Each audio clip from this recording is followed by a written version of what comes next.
Dan doktor ni beritahu yang dia akan telefon polis. Bila si abang ni dengar yang doktor tadi tu nak call polis, so dia pun ugut lah untuk bunuh doktor tu kalau dia report polis. Today is all about Nina Story. Korang jangan lupa like dan subscribe tau.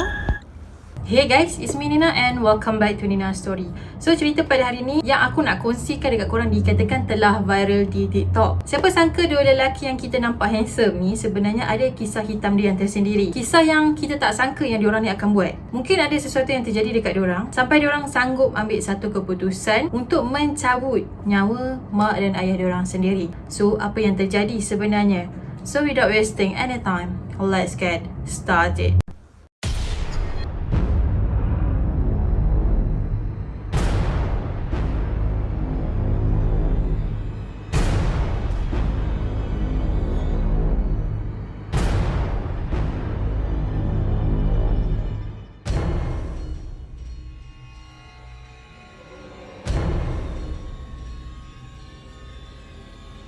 Keluarga Menendez merupakan sebuah keluarga yang kaya raya. Ayah dua kepada adik-beradik ni merupakan ahli korporat. So family ni memang sangat-sangatlah dikenali oleh orang awam. Keluarga ni pada pandangan umum merupakan sebuah keluarga yang sangat kaya dan bahagia. Tapi sebenarnya ada sesuatu yang orang luar sendiri tak tahu melainkan keluarga tu sendiri. Biasalah kalau kat depan kamera ni orang cuma nampak siapa kita sekarang. Apa yang kita buat, apa yang kita pakai, apa yang kita makan. Tapi orang tak nampak apa yang kita sembunyikan di belakang kamera. Sebelum aku teruskan macam mana kes ni boleh jadi, aku nak cerita sikit tentang latar belakang keluarga ni. Jos telah berkahwin dengan Mary pada tahun 1963. Pada 10 Oktober pada tahun 1968, Joseph Live telah dilahirkan. 2 tahun kemudian, pada 27 November pada tahun 1970, Eric Galen Menendez telah dilahirkan pula. Macam yang aku cakap tadi, keluarga diorang ni memang nampak sangat-sangat happy. Dah lah terkenal segala keperluan pula mencukupi, dan dua beradik tadi pun telah dibesarkan dalam keadaan yang sangat-sangat selesa. Dikatakan pembatakan Jos ni sangat-sangat tegas terhadap isteri dan anak-anak dia. Dia juga dikatakan selalu bertengkar dengan Mary. Manakala Mary pula dikatakan sangat-sangat ketagih pada arak. Pada 20 Ogos pada tahun 1989, warga Los Angeles telah dikejutkan dengan berita kematian Jos dan juga Mary. Diorang ni mati disebabkan ditembak oleh seseorang di ruang tamu milik rumah diorang sendiri, iaitu di Beverly Hills, Los Angeles. Pada malam 20 Ogos tu, Jos dan Mary sedang meluangkan masa bersama-sama dengan menonton TV di ruang tamu. Tiba-tiba ada tembakan daripada belakang tepat mengenai kepala Jos. So Mary ni yang terkejut dengan tembakan tadi cubalah untuk melarikan diri. Tapi akhirnya dia pun ditembak pada lengan, dada dan juga muka. Muka Mary ni ditembak sampai hancur. Korang bayangkanlah betapa kejamnya si pembunuh ni.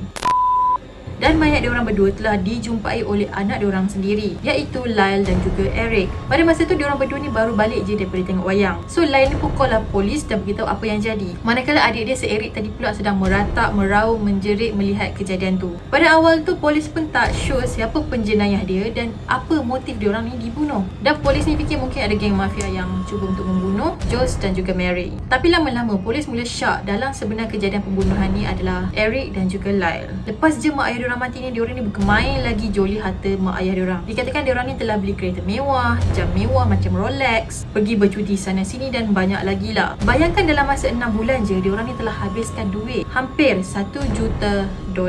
Cuba korang convert dalam ringgit Malaysia. So itulah jumlah dia. Memang sangat-sangat banyak duit yang diorang habiskan. Bila polis siasat, rupa-rupanya diorang berdua ni lah yang mencabut nyawa mak dan ayah diorang. Puncanya dikatakan sebab dendam dan tak puas hati. Lal dan Eric lah yang merancang pembunuhan yang kejam ni. Bila ditanya kenapa diorang buat macam tu, diorang pun menjawab yang mak dan ayah diorang ni selalu dera diorang dan diorang juga diganggu secara seksual. Tapi adik-beradik ni memang agak cerdik sebabnya diorang jadikan kes pembunuhan tu macam geng-geng mafia yang bunuh mak ayah diorang. Seminggu sebelum kejadian pembunuhan ni terjadi, sebenarnya Eric ni baru je menghabiskan pengajian dia di sekolah tinggi. So dia nak masuk lah U, tapi ayah dia tak bagi. Sebabnya ayah dia nak Eric ni ada dekat rumah, tapi Eric tak nak, dia teringin nak sambung belajar. Jadi bertengkar lah diorang berdua ni. Sebenarnya Eric ni nak pergi sambung belajar dekat U sebab dia nak bebas, dia tak nak duduk sebumbung dengan family dia lagi. lagi. Sebabnya kalau dia kat rumah, dia rasa sangat-sangat terkongkong. Disebabkan stres dengan benda ni, dia pernah hampir cuba untuk membunuh diri. Beberapa hari lepas tu, Eric ni baru balik rumah. Dia nampak abang dia tadi tengah bertengkar besar dengan mak dia. Satu dikatakan Lyle ni ada masalah rambut gugur dan dia pun pakailah rambut palsu. Tapi mak dia tak suka dan mak dia marah-marah dia. Gaduh punya gaduh sampailah mak dia ni cabut rambut palsu dia tadi. So diorang berdua ni kan rapat. Jadi masing-masing pun luahlah perasaan. Si adik ni beritahu selama abang dia tak ada dekat rumah, ayah dia akan cabul dia. So benda ni tak ada siapa yang tahu melainkan Eric dan ayah dia. Even mak dia sendiri pun tak tahu. Disebabkan diorang rasa tertekan dan geram. Sebabnya mak sendiri pun tak ambil peduli. Dan perasaan dendam tu semakin lama semakin membuak-buak. Perwatakan Lyle ataupun si abang ni merupakan seorang yang sangat penyayang dan protektif. So apa yang jadi dekat adik dia, dia memang rasa sangat-sangat marah. 3 hari sebelum kejadian pembunuhan tu, dikatakan si abang ni telah bergaduh besar dengan ayah dia orang. Dia kata stop lah buat gangguan yang tak senonoh dekat adik dia tu, and layan dia orang ni macam anak dia orang sebagai manusia. So ayah dia ni pun geram lah sebab dah terkantai perbuatan dia. And then dia pun masuk dah ke dalam bilik Eric dan marah-marah Eric. Kemudian Eric ni pun larilah keluar daripada bilik dia dan pergi ke ruang tamu di mana masa tu ada mak dia kat situ. Dan dia pun beritahulah dekat mak dia sebenarnya apa yang terjadi antara dia dengan ayah dia. Tapi respon daripada Mary ni memang sangat-sangatlah mengejutkan. Mak dia kata mak dia tak nak ambil part dan mak dia takkan ambil apa-apa tindakan. Start pada itulah Eric ni rasa yang mak dan ayah dia ni memang tak boleh dipercayai langsung. Dia pun mula berfikir mak dan ayah dia mungkin akan bunuh dia dengan abang dia kalau benda ni orang luar tahu. Dan sebab itulah diorang ni telah mengambil tindakan terlebih dulu dengan cara membunuh mak dan ayah sendiri. Pada 18 Ogos pada tahun 1989, dua beradik ni telah keluar untuk membeli senapang, kononnya tujuan sebagai untuk perlindungan diri diorang. In case ada apa-apa yang terjadi, at least diorang dah ada senapang tu untuk protect diri diorang. Sebabnya diorang memang dah tak percaya dengan mak ayah diorang dan diorang fikir ada kemungkinan besar untuk diorang ni dibunuh. Bayangkan kalau orang luar tahu yang bapa sendiri ni liwat anak-anak dia, of course lah reputasi, image si bapa tu akan jatuh. Kemudian pada keesokan harinya, family Fernandez ni telah keluar berlayar untuk pergi memancing di sebuah tempat yang bernama Marina del Rey. So pada masa tu Eric ni fikir mungkin dekat situlah mak dan ayah dia merancang untuk bunuh diorang berdua. Tapi macam tak jadi sebab dekat situ ramai orang. Mungkin sebab itulah plan dan mak ayah dia untuk bunuh dua beradik ni macam terbantut lah. Sepanjang diorang berlayar dekat laut tu, sebenarnya si abang ni telah dicabul pula oleh ayah dia. Jadi pada malam kejadian pembunuhan tu pula, hubungan antara family ni masih lagi tegang. Diorang ni still lagi bergaduh antara satu sama lain. Sampailah si abang ni telah berlari naik ke tingkat atas untuk ambil senapang yang diorang beli. Kemudian dia turun je kat bawah tu, dia terus tembak mak dan ayah dia. Kemudian senapang yang diorang guna tadi dia buang dekat hutan. Dan bila diorang balik pada malam tu, Eric ni dah meroyan tengok mak dan ayah dia. Dan pada masa itulah si abang ni telah call polis dan beritahu ada seseorang yang telah membunuh mak dan ayah diorang. Sebenarnya polis ni memang tak syak langsung yang dua beradik ni yang buat, especially si abang tadilah. Dan polis fikir geng jahat yang bunuh mak ayah dia. Sampailah pihak polis ni syak macam ada yang tak kena dekat dua beradik ni. Sebab dua beradik ni memang jolisakan duit mak ayah diorang. Manakala Eric pada masa tu mula rasa tertekan selepas kematian mak dan ayah dia. Kemudian dia telah berjumpa seorang doktor psikiatri untuk mendapatkan kaunseling dan tempat untuk dia meluahkan perasaan. Masa ni lah Eric ni telah confess dekat doktor tadi yang dia sangat-sangat menyesal bunuh mak ayah dia orang. So doktor tadi pun call lah abang dia untuk datang kat situ. Dan doktor ni beritahu yang dia akan telefon polis. Bila si abang ni dengar yang doktor tadi tu nak call polis, so dia pun ugut lah untuk bunuh doktor tu kalau dia report polis. Jadi doktor ni pun